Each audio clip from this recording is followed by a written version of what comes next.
During every Labor Day weekend, I always remember my dad who passed away. Labor Day was very special in our family, and it's a time when we make sure to keep his memory alive. Let me paint a picture of the moment to help you understand better. When I was a teenager, I was lying on my bed, listening to my Sony CD Walkman. My ex-boyfriend had given it to me as a gift for our 2-year anniversary. I can even recall the song I was listening to because I had it on repeat. The song was called Drive by a band called The Cars. This song brought me comfort during a time when I was feeling really sad and hopeless. It felt as if the song had been written just for me. I was really sad because my boyfriend and I had recently broken up, or should we say I was dumped by him unexpectedly. He was a popular football player in high school, and I was a cheerleader. We had been dating for more than 2 years. I suspected that he was seeing other girls, because he was such a catch, but just like most teenage girls, I believed I was the one who was really special to him. We would exchange gifts and told each other I love you. Of course, looking back now, I understand things differently. It turns out he had been dating all the cheerleaders, not just me. He was the most popular guy in school, and every girl wanted his attention. Thanks to my mom's attractive genes, I felt quite attractive, and because of that, I thought I had the first chance. But on that day, I discovered that he had broken up with me. We had plans to travel to Mexico for the Labor Day weekend, and it was supposed to be a special getaway. It was really embarrassing because we had been planning this for a long time. We had never traveled together out of state, let alone out of the country, which was something he had promised me. I had even told my parents and my 2 older brothers, who had come home from college, we used to go on a fishing trip together because it had always been a family tradition on Labor Day weekends, but this time I was supposed to go to Mexico with my now ex-boyfriend. I shared with all my friends about the trip, and every girl in school knew, hoping to show everyone that he was taken and to discourage other girls from pursuing him. Can you believe that a day before the trip, he not only broke up with me but also revealed that he was now involved with 2 other girls? To make matters worse, I was friends with these 2 girls, and they were aware of our upcoming trip. They felt jealous and offered him a threesome, and he chose to go with them instead. It was a heartbreaking, humiliating, and utterly betraying experience, and I became the subject of laughter and gossip. So, the song Drive felt like the perfect fit for my mood at that moment. At that time, my mom was 46 years old, and my dad was 47. I have 2 older brothers who were 19 and 21 years old. Even though my brothers were away at college, they always returned home for a family Labor Day tradition of fishing at the Big Lake in Lake Calcasieu, Louisiana. This lake is renowned as one of the world's top hotspots for trophy speckled trout, which happens to be one of the most abundant and delicious fish you can find in the southern saltwater. We could catch speckled trout weighing between 9 to 11 pounds, and fishing was something that ran in our family, inherited from my dad. While my dad, my brothers, and I enjoyed our time out on the water, my mom didn't share the same enthusiasm for fishing. Instead, she often chose to work extra hours as a nurse or spend time doing other activities with her friends while we were away from home for those 2 days. While I was upstairs, lost in the music playing through my headphones, I suddenly heard a loud bang. I knew instantly that it was the sound of our front entrance door. You see, it always made a raucous noise when you let it slam shut because my dad had been meaning to fix it for the longest time. The unexpected loud noise of the door closing abruptly jolted me awake. I hadn't anticipated anyone being home since my mom was at work, and my dad was out fishing with my 2 older brothers. But then, I heard my mom's familiar and vibrant voice. She was her usual cheerful self, laughing heartily and creating quite a commotion. I briefly took off my headphones, thinking my mom was on the phone. However, instead of hearing only her voice, I heard a deep male voice in the background. It wasn't anyone from my family or extended family, and this unfamiliar voice piqued my curiosity. But I was feeling really down and lacked the energy or desire to investigate, so I just lay there on my bed. While I couldn't make out what they were saying, I could sense the vibrations when the man spoke. Their conversation gradually grew quieter and quieter, and then I heard my parents' bedroom door close. Their bedroom was located downstairs.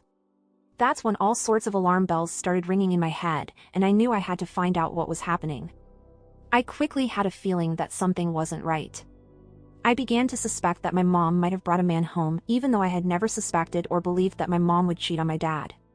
Hearing an unfamiliar male voice entering our house with my mom and then heading into my parents' bedroom, it was pretty obvious what might be happening.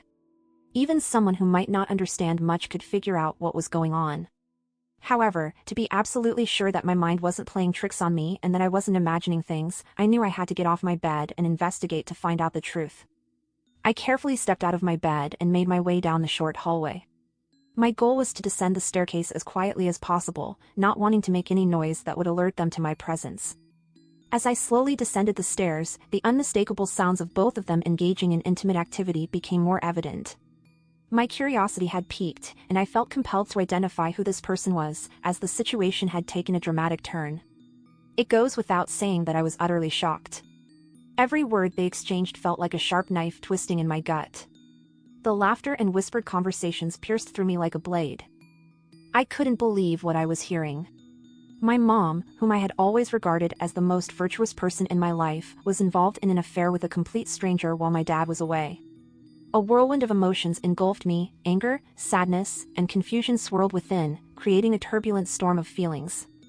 What hurt the most was the fact that I had been cheated on by my boyfriend, and I despised cheating. The pain ran deep. I felt an intense urge to burst into my parents' bedroom, to confront them, and to demand answers. However, fear gripped me tightly.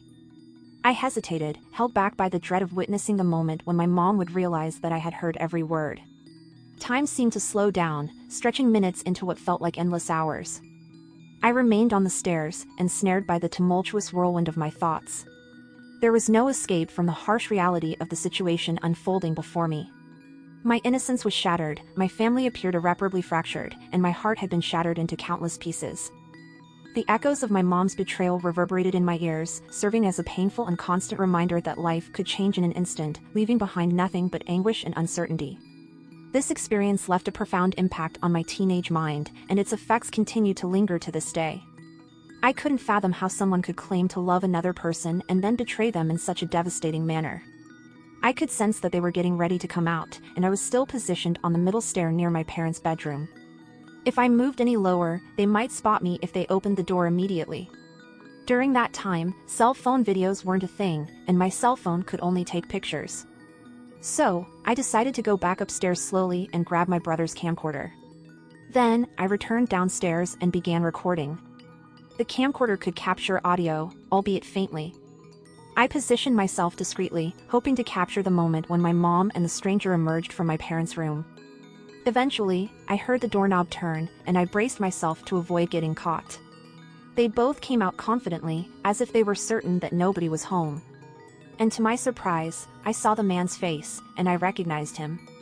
He was in his late 20s and lived 2 doors down as our neighbor. At that time, he was married and had 2 young children. My mom used to wave to him and his family when we drove past their house. Never in my wildest dreams had I suspected that they were having an affair. I felt a surge of anger towards my mom, feeling that she was behaving just like my ex-boyfriend had, betraying my dad in such a way. After the neighbor left our house, I hurriedly went upstairs to return my brother's camera to its place. Unfortunately, my mom must have heard some commotion and decided to investigate. When I noticed that she was coming upstairs, I was in my brother's room, trying to put the camcorder back. In a feeble attempt to hide, I slipped underneath my bed, but my clumsy self had part of my clothing sticking out, making it pointless to conceal myself. I eventually came out, and my mom was visibly shocked to see me at home. She placed her hand on her chest, looking as though she might have a heart attack. She asked me why I was hiding under my brother's bed instead of being off to Mexico with my boyfriend. In response, I corrected her by emphasizing that he was my ex-boyfriend. In a somewhat sarcastic tone, I mentioned that I had caught him cheating and then stormed out of my brother's room, as if delivering a punchline that indirectly conveyed to my mom that I had discovered her own affair. She followed closely behind me, attempting to convince me that I hadn't witnessed what I clearly had. Granted, she didn't know how much I knew or whether I had actually seen the neighbor. However, she confessed that the man was indeed the neighbor and stressed that he had just been there to collect something, insisting that nothing had happened between them. But I knew he had been collecting something entirely different, and it certainly wasn't a garden tool, unlike my mother. I felt angered that she was trying to manipulate me, as though I were still a little girl who could be easily fooled. She left, thinking that she had managed to sway me with her explanation, believing she had the upper hand. However, I was left feeling visibly shaken by the entire ordeal, realizing that her secret might no longer remain a secret. Typically, my mom holds a lot of sway and influence in my life. If it weren't for the fact that my ex-boyfriend had cheated on me and then dumped me, my eyes might not have been open to the betrayals that people you love can inflict upon you. When my dad and brothers returned from their trip, they discovered that I hadn't gone to Mexico due to my relationship issues. My mom kept checking on me and went the extra mile to ensure that I had indeed bought her story about the neighbor coming over to collect something. She became unusually attentive to both me and my dad all the time, but I had already decided that I would expose her. I was in a very dark state of mind, and I redirected the anger I felt towards my ex-boyfriend onto my mom because I understood the pain of betrayal, especially from someone you love. Around a week later, when my mom believed she had gotten away with her affair, I decided to tell my dad what I had witnessed during the Labor Day weekend. I waited until my mom wasn't at home and shared the details with my dad, except for the part where I had recorded them. I didn't do this intentionally. I genuinely believed that once I told my dad, everyone would believe me, and my mom would come clean. However, things didn't turn out the way I had hoped. So, my dad confronted my mom about what I had told him, but my mom vehemently denied the entire thing and accused me of lying. At first, my dad believed me, but my mom used the fact that my boyfriend had recently dumped me and that I was going through some emotional struggles. She suggested that I see a therapist, implying that she held the moral high ground over me. It was as if she viewed me as a mental patient in need of institutionalization just because I was telling the truth. In a way, she wasn't entirely wrong because I was deeply hurt and not operating at my best. I had redirected the anger I felt towards my ex-boyfriend onto my mom. To make matters worse, the week following Labor Day, everyone at school found out about my breakup. My close friends even started laughing at me, and it became painfully clear that it seemed like everyone I cared about had turned their backs on me. If it weren't for the evidence on the camcorder, I might have started doubting my own sanity, especially because my dad began to question my credibility. As a final resort and an insurance policy of sorts, I went into my brother's room and retrieved the recorded tape from the camcorder.